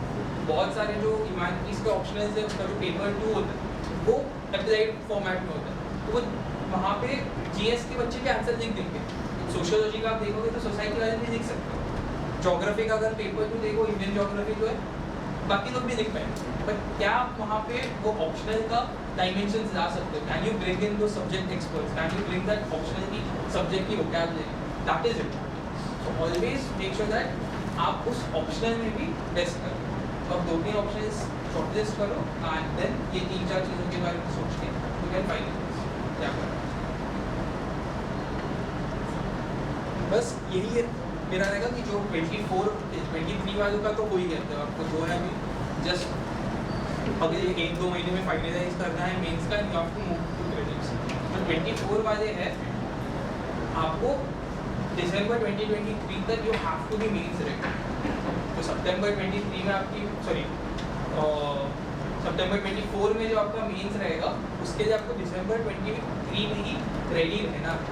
आपका पहले से ही प्लान होना चाहिए कि आप बिटवीन प्रीलिम्स एंड मेंस आप क्या करने वाले हैं. वहाँ पे आपको सिर्फ रिवीजन करना है, वहाँ के लिए आप बहुत ज़्यादा चीज़ें नहीं छोड़ सकते. जो 23 वाले हैं उनको भी प्लान करना पड़ेगा कि क्या आपकी चीज़ें छूट रही है और क्या आपको अभी करना है और क्या आपको जून 23 के बाद करना है. तो वो आप पहले से ही प्लान कर देना क्या क्या इम्पोर्टेंट है. अभी फोकस ऑप्शनल पर, क्योंकि अगर ऑप्शनल का कुछ, क्योंकि जैसी प्रीलिम्स आएगा अराउंड फेब ऑनवर्ड्स वगैरह आपका ऑप्शनल का कंप्लीट टच छूटने वाला है. तो उससे ऑप्शनल का रेडी करके क्या ज़्यादा से ज़्यादा ऑप्शनल का एक आध सेक्शन आप छोड़ सकते हो. ठीक है. जीएस का जो प्रीलिम्स में टॉपिक्स आते हैं, हिस्ट्री हो गया, पॉलिटी हो गया, इकोनॉमी हो गया, ज्योग्राफी हो गया, इसका आप जीएस का मेंस का भी थोड़ा थोड़ा उनके साथ कर सकते हैं. You have that leave. But जो मेंस एक्सक्लूसिव टॉपिक्स है जीएस के और ऑप्शनल के, इनको अभी प्रायोरिटी. और जो 24 वाले हैं वो अभी से एक प्लान बना लें फ्रॉम सितंबर 24 को बेंचमार्क रखते हुए कि आपको रिवर्स प्लानिंग करना है. अगर आपको सितंबर 24 में मेंस लिखना है तो आपका जो टारगेट है या आपका जो डेडलाइन है वो सितंबर 24 नहीं होना चाहिए. इट शुड बी जैन 23 तक आपको क्या खत्म है, अगले 1 महीने में आपको क्या खत्म है. You would need to make artificial deadlines. Graduation की तरह नहीं है कि हाँ एग्जाम के 1 दिन पहले या 2 दिन पहले दोस्त को कॉल करके पूछा कि 2 दिन बाद एग्जाम कौन सा. वो नहीं है. तो अभी से प्रिपरेशन उस पॉइंट ऑफ व्यू से ही करनी पड़ेगी. ये बोला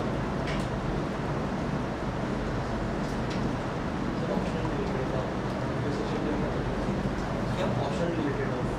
हाँ हिस्ट्री का जैसे डिस्कशन में बताया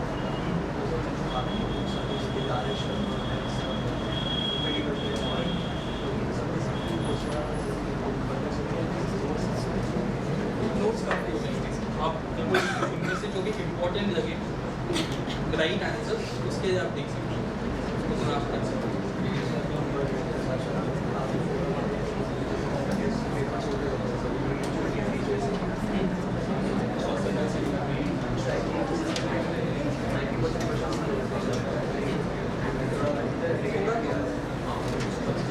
प्रीलिम्स का आई सजेस्ट कि दिसंबर एंड से वगैरह आई थिंक लक्ष्य में भी वो लोग टेस्ट चालू करेंगे. Yes, sir. कभी कर रहे हो क्यों अजीत सर या दीपक सर से पूछना पड़ेगा, बट एटलीस्ट फ्रॉम से जैन ऑनवर्ड्स तो आपको प्रीलिम्स के टेस्ट चालू करने पड़ेंगे। एक टारगेट रखो अराउंड 50 टेस्ट, 50 टेस्ट का प्रीलिम्स के लिए target foreign IELTS is a good again GS score and foreign IELTS. I suggest. बाकी यहाँ पे कौन से करा रहे हैं क्या करना वो भी तो देखते हैं। Except for the test series part, there is no other need to like go to any other stores. Like for anything else, like जरूर for present because a lot of times, you know, your mind is thinking about those things, even though you don't need it. You know. वो देखो अभी जैसे है कि सब लोग and में प्रेजेंट्स के पहले एक एनुअल कंपटीशन पढ़ेंगे, क्वेश्चन उसमें से कुछ नहीं आएगा, बट क्यों मन की दस है सामने वाले ने पढ़ा है मैंने भी पढ़े हुए हैं तो कुछ चीज़ें उसके लिए भी करनी पड़ती है, बिकॉज एंड में क्या है कि साइकोलॉजिकल ये आपको कॉन्फिडेंस रहना इज मोर इम्पोर्टेंट। जब आप एग्जाम में जा रहे हो मेन टू प्रीलिम्स और मेंस, वो कॉन्फिडेंस तभी आएगा भाई आपको पता है कि हाँ मैंने सोर्सेज रेफर कर दिए, जो मैक्सिमम जितना सोर्सेज पढ़ दिए वो मैंने पढ़ दिए, या I am prepared on these topics. उसके बाद फिर आप डिसाइड कर पाओगे कि ये क्वेश्चन सबके लिए डिफिकल्ट है मेरे लिए डिफिकल्ट है। वो बहुत इंपॉर्टेंट होता है कि जब आप 10 डिफिकल्ट क्वेश्चन देखते हो प्रीलिम्स में, और अगर आपका नसीब खराब रहा तो वो पहले ही 10 क्वेश्चन हो सकते उस सेट में, तो वहाँ पे it is important to understand कि ये 10 क्वेश्चन सभी के लिए डिफिकल्ट है। अगर वो नहीं रहेगा तो फिर आपका कॉन्फिडेंस डाउन। तो that's why you have to do certain things जो कि आपको कॉन्फिडेंस देंगे कि हाँ ये सब लोग ने किया और किसी के पास जो चीज़ सब पढ़ रहे हैं वो यूपीएससी भी पढ़ रहा है, बस उसमें से क्वेश्चन नहीं पूछने के लिए।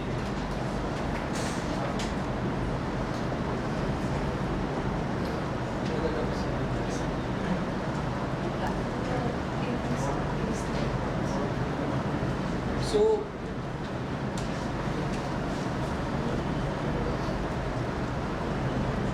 but ethics, the biggest challenge would be of time management.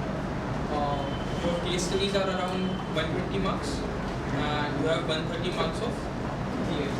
Okay? So first of all, दोनों का मार्क्स का वेटेज मेरे लिए इक्वल है, तो आपको टाइम में भी किसी एक को बहुत ज़्यादा टाइम नहीं देते, वो पहले तो। दूसरी बात जो है कि in case studies her case नया होने वाला है, मतलब वहाँ पे कैरेक्टर्स नए होने वाले हैं, डायलेमास नए होने वाले, सो वो चीज़ें वहाँ पे नहीं हो रही, तो आपको वो थोड़ा सा उसको वो पकड़ के चलना पड़ेगा। अभी इस बार के एथिक्स के केस स्टडी में वो हो गया था कि सारे सिमिलर ही थे कि माँ बीमार है, बच्चे स्कूल जाने के बच्चों के स्कूल के फीस के लिए पैसे नहीं है, बॉस परेशान कर रहा है, सारे सेम हो गए थे। बट ओवरऑल उस पॉइंट पे आपको वो कैरेक्टर्स को जो भी डायलेमास है उसको हैंडल करने के लिए आपको वहाँ पे कुछ एक्स्ट्रा टाइम करना है। इसके लिए आप एक ये कर सकते हैं, you can make broad frameworks. अगर आप प्रीवियस ईयर के केस स्टडीज देखोगे तो देयर आर सर्टेन डायलेमास और सर्टेन थीम्स जो रिकरेंट होते हैं।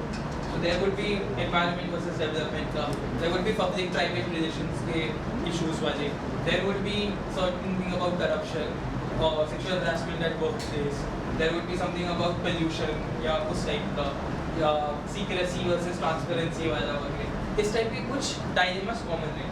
So at least you will have an idea of how to go about when these dilemmas। So एक तो ये हो गया। सेकेंड, अभी ऐसा हो गया कि इस बार का अगर आप पेपर देखोगे तो उन्होंने 5 सब पार्ट्स पूछे, तो यहाँ पे आपको स्टेक होल्डर अप्रोच और वो सब नहीं देख सकते जब तक एक्सप्लिसिटली पूछा नहीं है। There is no need for going for that, so you have to be flexible as well. बहुत बार एथिक्स के केस स्टडीज में लोगों ने एक टेम्पलेट बना देते और 6 के 6 बार वही टेम्पलेट यूज करते, वो भी नहीं। So you have to have an understanding कि कैसे मेरे को इसको टैकल करना है और ऑन द स्पॉट आपको वो आंसर बनाना पड़ेगा। My thing for case studies was I used to be as practical as possible. In those shoes, and I want to solve this issue. So मेरे इसमें practicality and problem solving ये maximum रहता है कि मैं इसको सबसे ज़्यादा focus करता हूँ। अभी अगर मैं ऐसे कोई solution दे रहा हूँ, then मैं try करता था कि उस solution को किसी ethical value से या ethical theory से reach करूँ। अगर मैं किसी से I'm focusing on कि किसी के rights hurt ना हो, मैं उस पर फोकस कर रहा हूँ, तो I will like it is as per the fundamental rights और it is the rights based approach से अगर मैं देख रहा हूँ कि यूटिलिटी सबका भला हो तो मैं बोलूँगा कि this is as per the utilitarian principle और this is a common good approach और पब्लिक गुड अप्रोच, तो मैं इस तरीके से उसको लिंक करने को देखता हूँ. सो आप वैसे कर सकते हो. So try to bring those solutions and then try to link those solutions to the ethical theories or the values or the philosophers. अभी कभी आपसे मिडिल पाथ ले रहे तो आप कभी उसको बुद्धा का मध्यम मार्ग बोलते हो, कभी उसको अरिस्टोटल का गोल्डन मीन बोलते हो. बोला दोनों में सेम है बट आपके वो दो अलग पॉइंट्स हैं, तो उसमें मैं आप कर सकते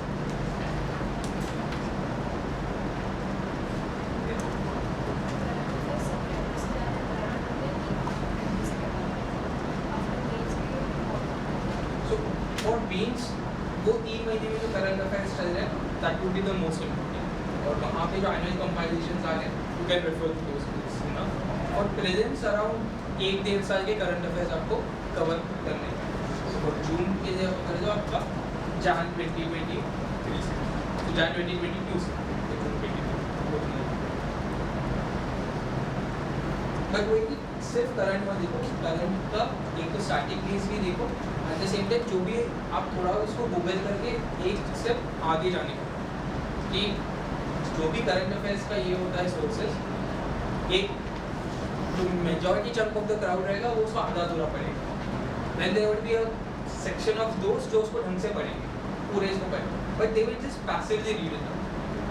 देन कुछ होंगे जो एक्टिवली उसको सोच समझ के पढ़ेंगे एंड उसके ऊपर वाले होंगे कि जो उसको समझ के they will try to bring up कि हाँ इसमें ये मिसिंग है, ये भी मैं लिख दूँ.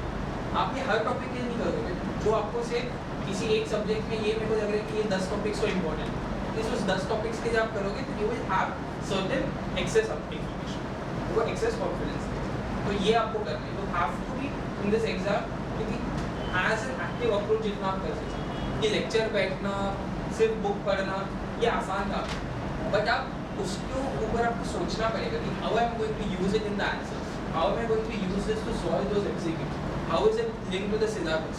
आप जब न्यूज़पेपर पढ़ रहे हो तो आप देखो कि ये टॉपिक सिलेबस के कौन से पार्ट में यूज हो सकता है. सिलेबस में अगर क्वेश्चन आ रहा है तो इसके ऊपर क्या क्वेश्चन बन सकता है. आप जैसे ही उस चीज़ को क्वेश्चन में कन्वर्ट कर लोगे आपको उसका आंसर के लिए 5 इश्यूज ऑटोमेटिकली आप ढूंढ लोगे कि इसमें ये 5 पॉइंट्स इंपॉर्टेंट है. अगर ये आर्टिकल में अगर क्वेश्चन आता है तो आप ऑटोमेटिकली ढूंढोगे कि इसमें से ये चीज़ें इंपॉर्टेंट है, अदरवाइज आप सिर्फ उसको पढ़ लो. तो always make sure you are having that active as approach. और वो डिफिकल्ट है, वो आसान नहीं है वो करना.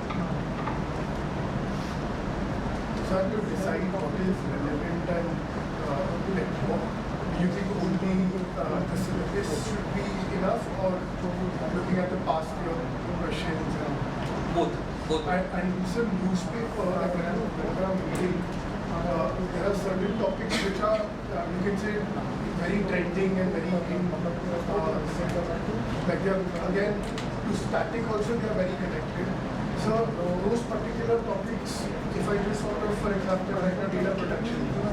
So data protection, if I just sort of make one note of it in my history, and I, write everything, I take one of the Google thing, I write everything about data protection for 2021, 2023. Now, but tomorrow again, some article comes. So, It is not necessary. So, आप जब भी notes बना रहे हो, so what he is asking is that. So what he is asking is कि newspaper में बहुत सारे चीज़ repeat होते रहते हैं, सेम ही चीज़ पे updates आते रहते हैं. So do I need to make notes every time? So no, you have to make your notes as per the topic. अभी एक क्वेश्चन आएगा मैक्सिमम 250 वर्ड्स के, 150 वर्ड्स से 250 वर्ड्स, उसमें मैक्सिमम मतलब 15 पॉइंट की 17 पॉइंट. तो एक बार आपके पास उतने पॉइंट्स आ चुके हैं, आपका काम हो चुका है, योर टॉपिक इज डन. आप एक इशू पे 2 से 3 पेज से ज़्यादा नोट बनाना वर्क ही नहीं, मतलब आपको ना याद कर पाओगे ना लिख पाओगे. याद रहा तो भी आप लिख नहीं पाओगे. What you can do is अगर कुछ अपडेट हो रहा है, कुछ नया इन्फॉर्मेशन आ रहा है, जैसे कि अमेंडमेंट हो गया, देन दैट इज इम्पोर्टेंट, वो आपको लिखना पड़ेगा. Maybe you are getting a better point, तो आप एक पॉइंट को निकाल के दूसरा पॉइंट डाल सकते हो, या देन उस पॉइंट को अपने ऊपर डाल दिया कि अगर से आपके पास पहले 15 पॉइंट थे, अब आपको लग रहा है कि ये इंपॉर्टेंट पॉइंट है, मे बी नॉट सेकेंड या थर्ड लेवल पे नहीं बट फोर्थ लेवल पे तो होना चाहिए, तो आपने उसको 4th बना दिया और 16 पॉइंट हो गए। तो अब 16 पॉइंट ठीक है, पर जब आपके वो 20-22 पॉइंट हो जाएंगे देन आप 2-4 पॉइंट को हटा भी सकते हो, तो उसमें में आप उसको प्रायोरिटी चेंज कर सकते हो। Next what you can see is कि मे बी आपको कुछ बेटर सब्सटैंसिएशन मिल गया उस पॉइंट का, तो आपको एक पॉइंट का एक ही सब्सटैंसिएशन लोगे। आप ये तो नहीं करोगे कि एक पॉइंट में आपने उसी पॉइंट का एग्जाम्पल भी दे दिया, डेटा भी दे दिया, एक्सपर्ट का ओपिनियन भी दे दिया, कुछ फायदा ही नहीं है उसका, because you are not giving multiple points या मल्टी डिमेंशनल नहीं है। सो अपने आपको लग रहा है कि जो नया सब्सटैंसिएशन है वो बेटर है, तो आप पुराना सब्सटैंसिएशन हटा दो, नया वाला ये करो।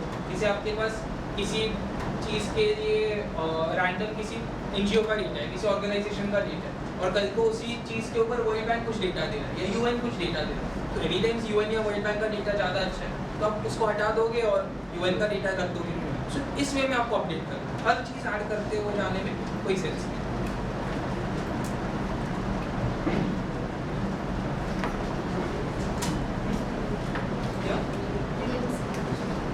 प्रेजेंस के साथ देखो सेपरेट सेशन, तो उसमें फिर डिटेल में हाउ मेरी क्या स्ट्रैटेजी थी, मेरी क्या लर्निंग्स थे, because in my first attempt I was not able to clear present, and then मैंने सेकंड अटेम्प्ट में क्लियर किया था। So what changes I made वो एक प्रॉपर इसमें टाइम जाएगा, 2-3 चीज़ बता रहे जैसा है दिस अ प्रोसेस, उसके बाद आगे चलते हैं।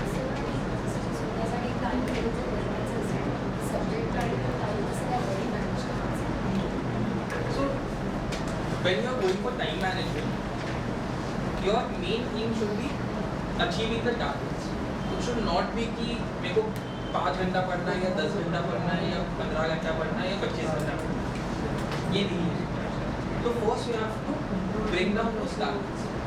इस वीक में या इस मंथ में या इस दिन में मेरे को ये टारगेट्स अचीव करना है, तो पहले तो ये फिगर आउट करें। सेकेंड, उस targets need to be doable, तो मैनेजेबल होने चाहिए। मतलब अगर आप 4 घंटा पढ़ सकते हो तो आप 4 घंटे में होने वाले नहीं टारगेट्स, जिन टारगेट्स को 8 घंटा लगेगा वो मत रखो, क्योंकि 5 घंटा लगेगा वैसे आप रख सकते हो। तो आपका 60-70-80% तक भी टारगेट्स अचीव हो इज अ गुड, बट आपके सिर्फ 20% टारगेट्स अचीव हो रहे तो आप ही वो एक नेगेटिव साइकिल में जाओ। तो पहले टारगेट्स बनाओ, वो टारगेट्स को अचीवेबल, इसके बाद उसमें फिर आपको देखना पड़ेगा कि आप कितना टाइम डिवोट कर सकते हो, जितना टाइम आपके पास रेजिस्ट्री के लिए उसमें आप कैसे कर सकते हो। अभी ये हो गया, then what you can do is try to have fixed slots, at least आपके पास दिन में एक दो स्लॉट्स होने चाहिए कि यहाँ पे तो मेरे को पढ़ना है, फिर उस आपके कंफर्ट के हिसाब से सुबह का हो सकता है, रात का हो सकता है, बट हाँ वो 2-3 घंटे जो भी रहेंगे वो 1 स्लॉट या 2 स्लॉट होंगे, वहाँ पे आप और कुछ नहीं करें।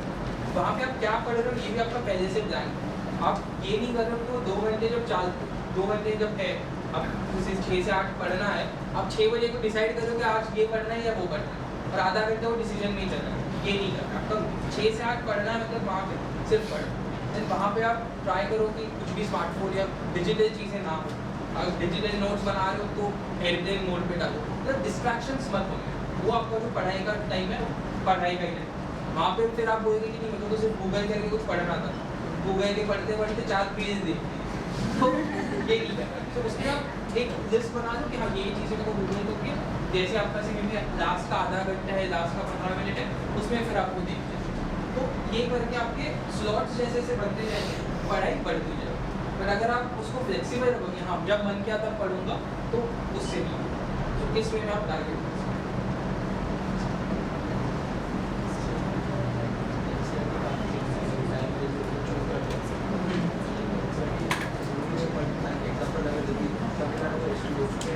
वो इम्पोर्टेंट। सो एनसीईआरटी, अभी देखो कुछ एनसीईआरटीज है जैसे कि आपके ज्योग्राफी की एनसीईआरटी या 12th की मैक्रो इकोनॉमी की एनसीईआरटी, ये एनसीईआरटी जो है ये सोर्स मटेरियल की है, ये आपको पढ़ने पड़ेंगे। बट अभी 6th की एनसीईआरटी होगी, 7th की एनसीईआरटी होगी, ये आपकी समझने की है, तो ये आपको ज़रूरत नहीं है। अगर आपको वो टॉपिक्स क्लियर है तो you can skip it out, बस just to get you that introduction. So अभी आप लोग फाउंडेशन में नहीं हो, आप लोग 23 में अटेम्प्ट दे रहे हैं, so don't go for NCERT. अगर आपने पढ़ी हुई है, हाईलाइट किया हुआ है, तो आप उसको 2 घंटा दो, 2 घंटे में जितना है इम्पोर्टेंट उतना बस देख लें, उससे ज़्यादा देने की ज़रूरत नहीं है। स्पेक्ट्रम तो इम्पोर्टेंट है, स्पेक्ट्रम करो। तमिलनाडु की एनसीईआरटी जो है that is a source material, so वो तो आपको अच्छे से करना ही पड़ेगा। लोग सुबह से सीधा स्पेक्ट्रम पे जा सकते हैं। हाँ फोकस में तमिलनाडु एनसीआर में स्पेक्ट्रम में से सर स्पेक्ट्रम ओवर चल रहा है। स्पेक्ट्रम क्या ओवर चल रहा है। तो प्रेजेंट स्पेक्ट्रम और कोई भी सोर्स मटेरियल देने के लिए नीड की ये है इससे आपके एमसीक्यू सॉल्व हो रहे हैं। जिस चीज़ से आपके एमसीक्यू सॉल्व हो रहे हैं वो आपको देना।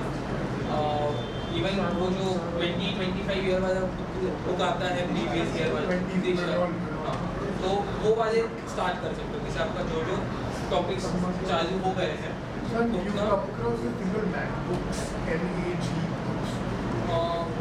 लास्ट मिनट रिविजन के लिए आप देख सकते हो। So because I relied on that for my last minute revision, but this time I was confused because I did not clear. So I was like, what was because of that? Should I? Clear नहीं होने की multiple reasons हैं। So it depends कि आपको क्या revision का source है। If you feel it is helping you can go for it. No, I found it pretty like all NCERTs का combination in one particular notes form. आपने एक बार पढ़ लिया तो आप उसको बाद में वापस रिवाइज करने के लिए यूज कर सकते हैं। उन्होंने नहीं किया है वो उनके ऊपर है।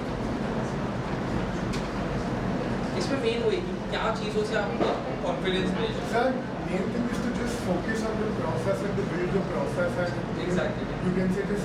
Because a lot of times I got derailed also, but आप अगर सिर्फ आउटकम्स पे फोकस करोगे कि हाँ इस टेस्ट में इतने मार्क्स चाहिए उतने चाहिए, it is not going to help.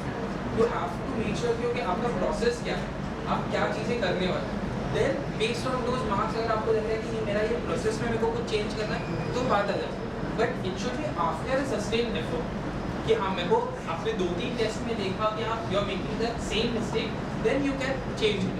But otherwise जो आपने प्रोसेस बनाया है वो इम्पोर्टेंट है कि इट डजेंट मैटर। सर आपने यूपीएससी के पीवाईक्यूज का एनालिसिस कर दिया और आपको पता है कि मेरे को ये टाइप से सॉल्व करना है, उसके बाद आपके रैंडम टेस्ट सीरीज में कितने भी मार्क्स आने से क्या फ़र्क है। इफ यू आर कॉन्फिडेंट कि मेरे को जो अप्रोच चाहिए यूपीएससी में सॉल्व करने के लिए अगर वो बैठ रहे हैं, क्योंकि कितने तो टेस्ट में मेरे भी 70 मार्क्स आ जाते हैं और यूपीएससी में जाके 120 आ गए। So why should I change mind, क्योंकि आपको उन टेस्ट सीरीज में टॉप नहीं करना है, आपको यूपीएससी का एग्जाम कराना है। So your approach should be as demanded by UPSC, not by some test series और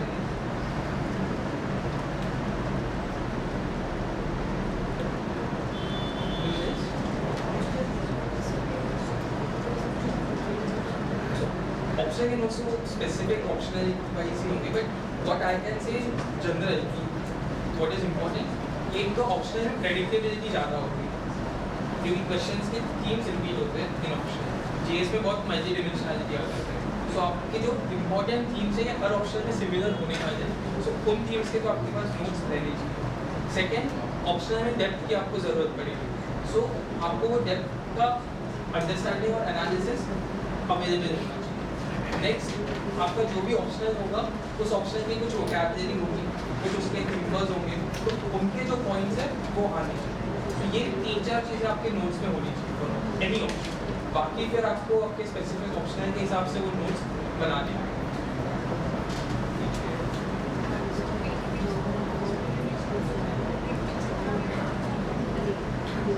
वो तो होने वाला है बिकॉज आप 2-3 साल से पढ़ रहे हो तो आपको जाके फिर एंड में 3 घंटे में लिखना है, लास्ट के 30 दिन में रिवाइज करना है, it's never going to be. So what is important here is understand कि आपको क्या पढ़ना है। आप अगर से आपका 28 मई को प्रेजेंस है, आप अगर 10 मई को सोचोगे कि मेरे को क्या पढ़ना है तो आप उस प्रेशर में नहीं पढ़ पाओगे। आपको 10 मई से 28 मई या 10 मई से 25 में क्या पढ़ना है ये आपको एटलीस्ट 10 फरवरी को डिसाइड करना पड़ेगा। तो आपको वहीं पे नोट्स बनाना है, वहीं से आपको ट्रायल करना पड़ेगा कि मेरे को ये चीज़ें पढ़नी। सेकेंड, आपको वहाँ पे प्रायोरिटी लिस्ट बनानी है, वहाँ पे आपको 10 दिन या 15 दिन में 5-6 टॉपिक्स करना। अब मे बी आपको पॉलिटी फर्स्ट टाइम पढ़ने को 1 महीना गया हो, वहाँ पे आपको पॉलिटी 3 दिन में रिवाइज करना, हिस्ट्री 2 दिन में रिवाइज करना। सो उसके लिए फिर आपको प्रायोरिटी बनानी पड़ेगी कि आप पॉलिटी की क्या क्या चीज़ें किस ऑर्डर में पढ़ते हैं, क्योंकि आपके पास दिन उतने ही हैं। तो अगर लास्ट के आपके कुछ चीज़ें छूट गई तो चले जाए, ऐसा नहीं होना चाहिए कि आपने जो इम्पोर्टेंट नहीं वो पहले पढ़ी। तो आप लक्ष्मीकांत अगर रिवाइज कर रहे हो तो आपको चैप्टर वाइज नहीं रिवाइज करना, ये हिस्टोरिकल बैकग्राउंड का उतना इंपॉर्टेंस नहीं है जितना पार्लियामेंट्री चैप्टर। आपको पार्लियामेंट्री चैप्टर पहले रिवाइज करना, तो वो आप क्या पढ़ोगे और कैसे पढ़ोगे, तो ये आपका फिक्स रहेगा, तो आपका लास्ट में रिविजन इजीली हो जाएगा। फिर वो आपके ऊपर है कि आपको बुक से ही रिवाइज करना है या नोट्स बनाना है। और आपको बुक से रिवाइज करना तो आपने सिर्फ देख लिया कि हमें को लक्ष्मीकांत का page number this to this पढ़ना है या ये टॉपिक्स पढ़ना है, तो आप वैसे पढ़ सकते हैं। कुछ लोगों का रहता है कि वो उनको बहुत ऐसा ओवरवेलमिंग हो जाता है, अरे ये छूट रहा है ये छूट रहा है, सो उस कंटेक्स्ट में फिर आप नोट्स बना लें कि आप जितना आपको करना है उतना आपने अलग से नोट्स बना, तो थोड़ा डुप्लीकेशन ऑफ एफर्ट है बट उस वे में भी आप it is okay. The two main things which I think are important for last minute revision is to know what to do and how to do.